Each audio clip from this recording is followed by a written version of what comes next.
hay algo fundamental. Yo me tomo los días que tengo tiempo. Para sentirme bien, que ese día yo voy a comentar bien, yo le dedico promedio, entre lo que puedo hacer, suponete, a mí me toca comentar Racing Estudiantes de Mérida. Y bueno, yo para el partido de mañana, entre ayer, hoy y mañana, habitualmente le dedico 7 horas. Promedio, saqué un promedio, a veces son 5, a veces 6, pero hice un promedio de que estoy 7 horas preparando el partido. ¿Qué significa eso?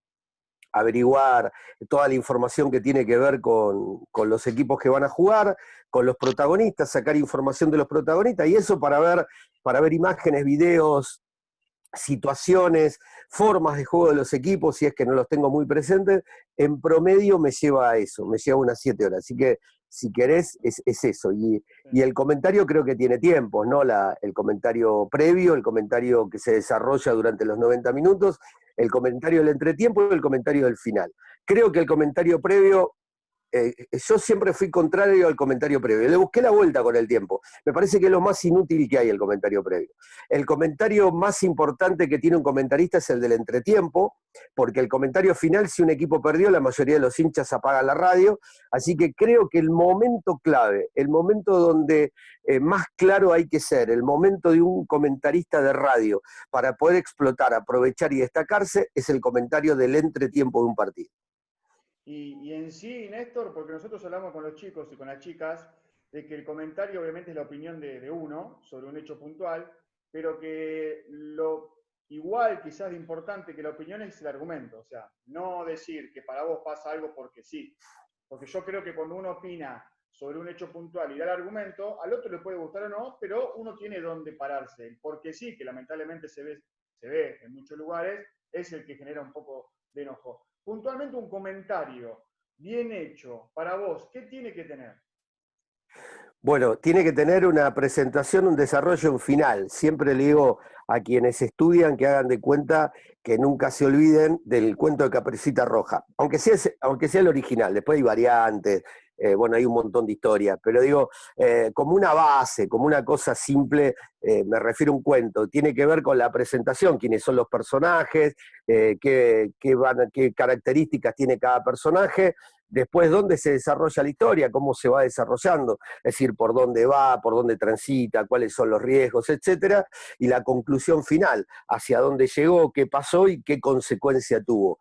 Bueno, eso fundamentalmente es contar una historia. Es decir, muchas veces Ariel Sher decía, bueno, ahora lo adaptamos, o lo adaptó, digo, porque él decía antes, el periodista es un señor que cuenta historia. Bueno, en realidad es una persona que cuenta historia, en general, más allá del género, es alguien que cuenta una historia. Y me parece que lo bueno es contar una historia, pero no una historia preestablecida, no una historia de yo me imaginé qué partido.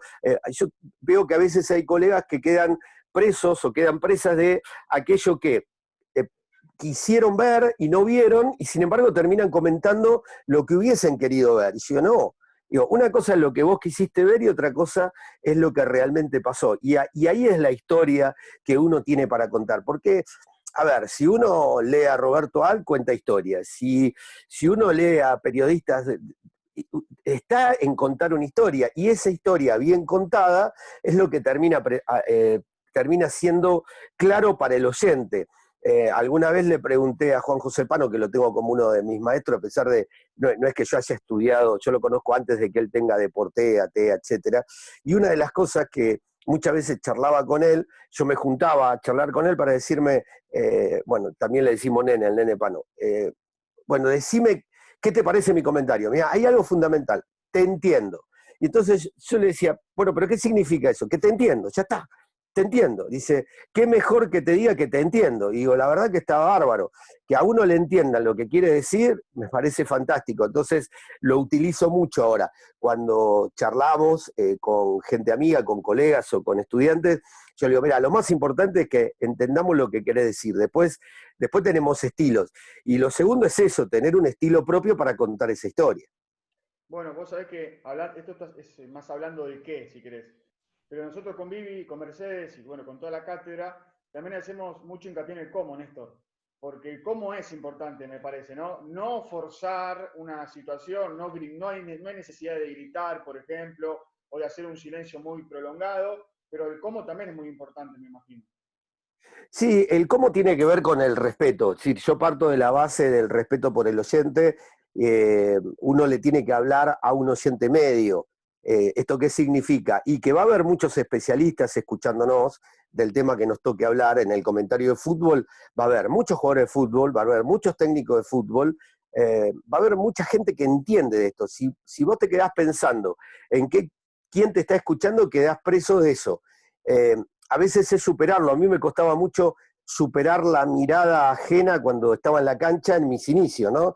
Eh, Cuando alguien se daba vuelta, mucho más en las canchas del ascenso que teníamos el público más cerca, entonces se te daba vuelta alguien en la cancha de Morón, en la cancha de Almirante Brown, cuando vos decías algo y te miraba mal o te puteaba, y vos decías, ¿y qué hago? Y bueno, en un momento fue sacarme esa presión de, bueno, esto es lo que digo y decirlo el cómo. Si yo lo digo afirmando, es como el discurso un político. El que maneja mejor la oratoria, a lo mejor no está diciendo algo importante o algo trascendente, pero como lo dice convencido, te está convenciendo a vos de lo que está diciendo. Y me parece que ese cómo convencido es lo que más puede llegar a atrapar al oyente, a quien está del otro lado.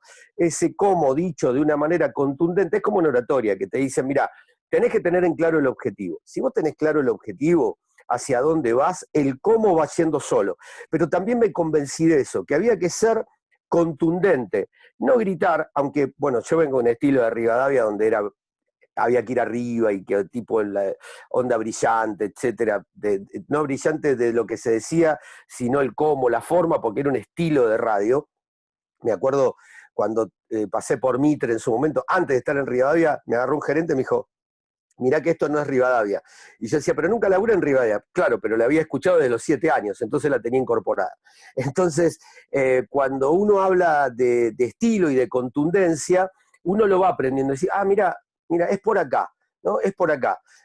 Bueno, también me ayudó a haber sido en la universidad, yo era delegado de mi grupo, de mi división, y entonces estaba acostumbrado a lo mejor a expresarme, a hablar en las reuniones de delegados, y entonces parece mentira, pero me ayudó mucho. Yo después, viste, con el tiempo uno se va poniendo a pensar qué es lo que te ayudó a, bueno, la formación, haber estudiado abogacía también sé que me ayudó, tener esa mirada, haber participado de debates y todo ese tipo de cosas al momento de comentar ayuda mucho, porque estamos hablando del cómo, ¿no?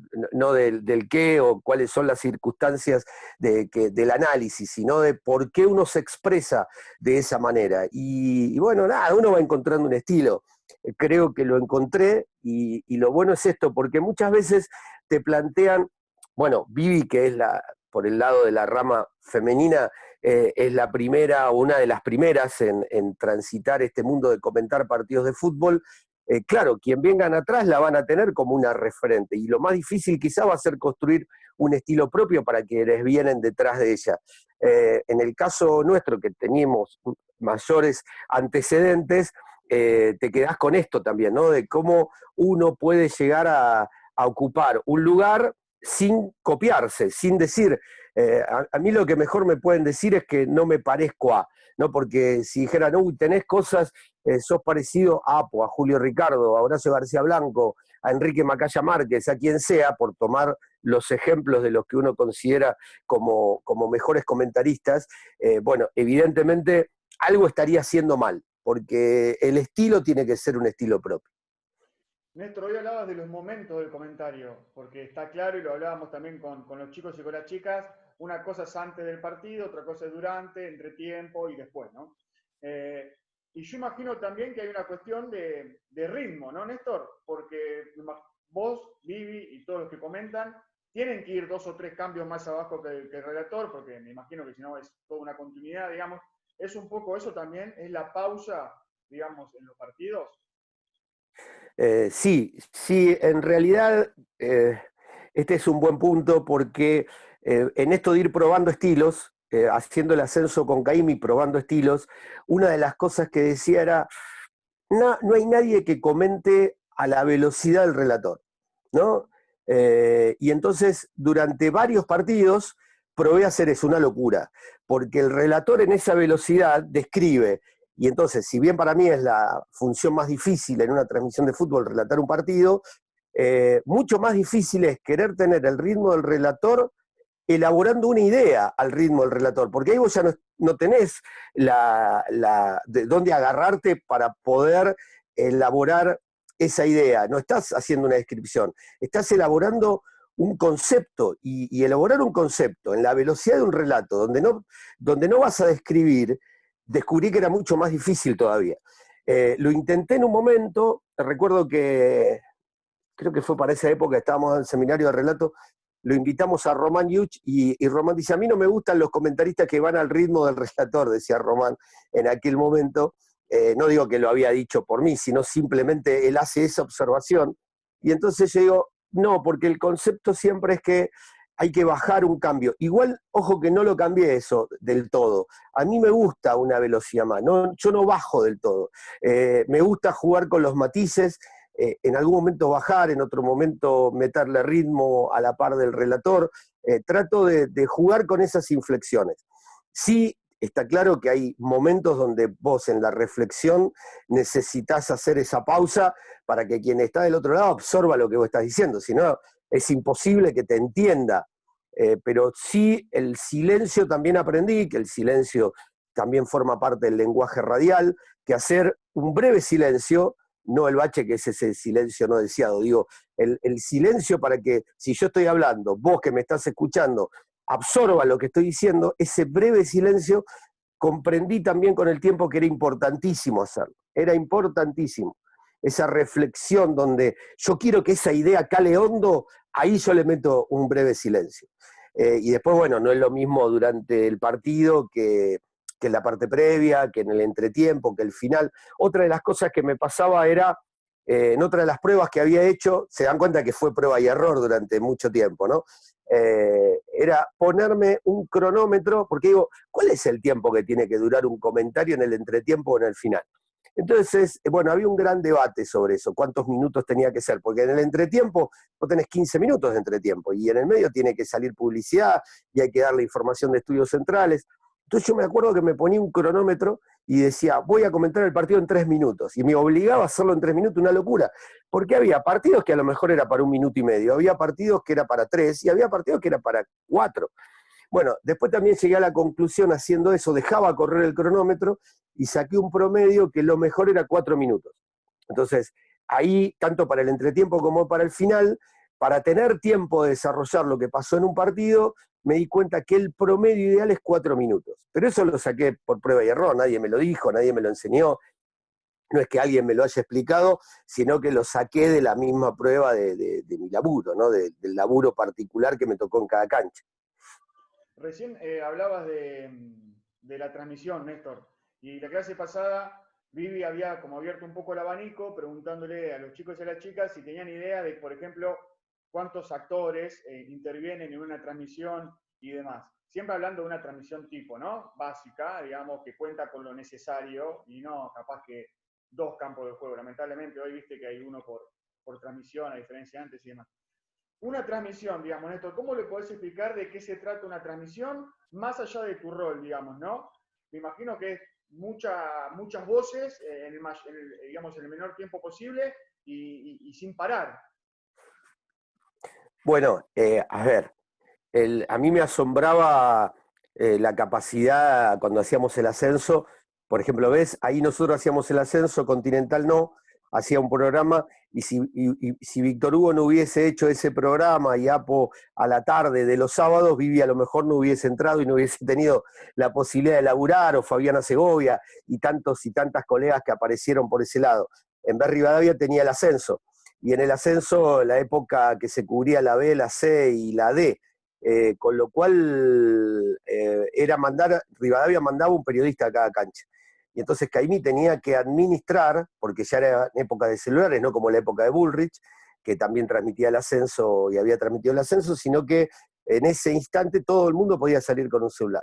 Y Caimí le daba lugar a todos para que salieran de los que cubrían los partidos.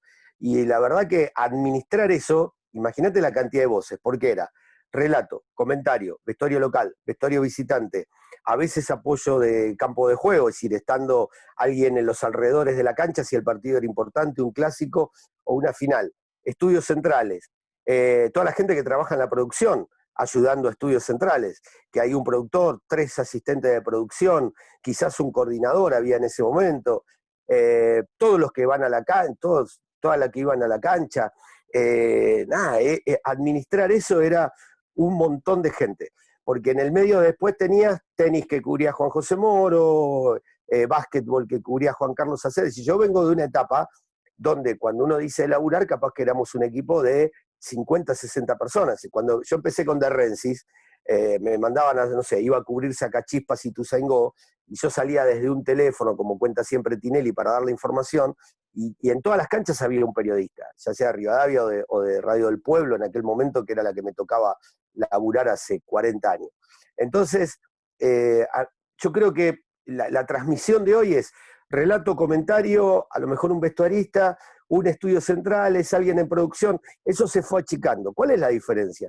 Que hoy hay mayor cantidad de radios, hoy se puede transmitir por streaming, hoy puedes transmitir por un canal de YouTube, entonces, digamos, si bien hay mayor cantidad de periodistas, esto es cierto, también hay mayor cantidad de opciones de laburo para poder transmitir en vivo en un determinado momento. Claro, no es lo mismo estar en un lugar donde vos querés estar porque te identificás desde hace muchos años, esto es, no sé, no es lo mismo estar en el equipo de Víctor Hugo que si yo estoy trabajando en un equipo menor, más chico, bueno, pero no importa, voy a estar laburando, voy a estar desarrollando mi trabajo. Sí, el consejo es que donde les toque trabajar lo hagan como si estuviesen trabajando ahí. Entonces, ya sea que comenten, relaten, hagan vestuario, estudios centrales, salgan al aire, no como si estuviesen trabajando en una FM chiquita, porque dice, en total no me escucha nadie, digo cualquier cosa, porque nunca sabes quién te puede escuchar. Nunca, nunca, absolutamente nunca. A ver, el lugar que tuve en la Oral Deportiva fue porque Cherkis Vialo, yo no sabía que iba a ser gerente, a partir de noviembre del 94, en septiembre se pone a escuchar radios, se pone a escuchar la radio, es decir, se pone a escuchar Rivadavia, y yo me banqué una transmisión solo de un sábado a la noche que se había cortado la transmisión, y cuando había que elegir las personas que iban a estar en la mesa, Enrique Sacco le dice Caimi Ramazzotti, como titulares junto a él en la mesa con Cherkis, para la Oral Deportiva, y Cherkis le dijo, bueno, el suplente lo elijo yo. Y Cherkis me eligió a mí por eso, y yo cuando me banqué la transmisión solo, no me la banqué pensando en que Cherkis iba a ser el gerente y que entonces me iba a elegir. Y el Chango López, cuando relataba la campaña de Racing, no sabía que ahí iba a haber un Cherkis Vialo buscando relatores por las distintas radios y que lo llamara por teléfono, y el Chango pensaba que lo estaban cargando. Y era Cherkis que lo convocaba a trabajar como relator a Radio Rivadavia por haberlo escuchado en, creo que Radio Colonia estaba en ese momento. Así que, digo, ese es el mensaje, ¿no? Que en esto de los roles que se pueden cumplir, uno nunca deje de laburar como si estuviera en ese lugar que ansía estar.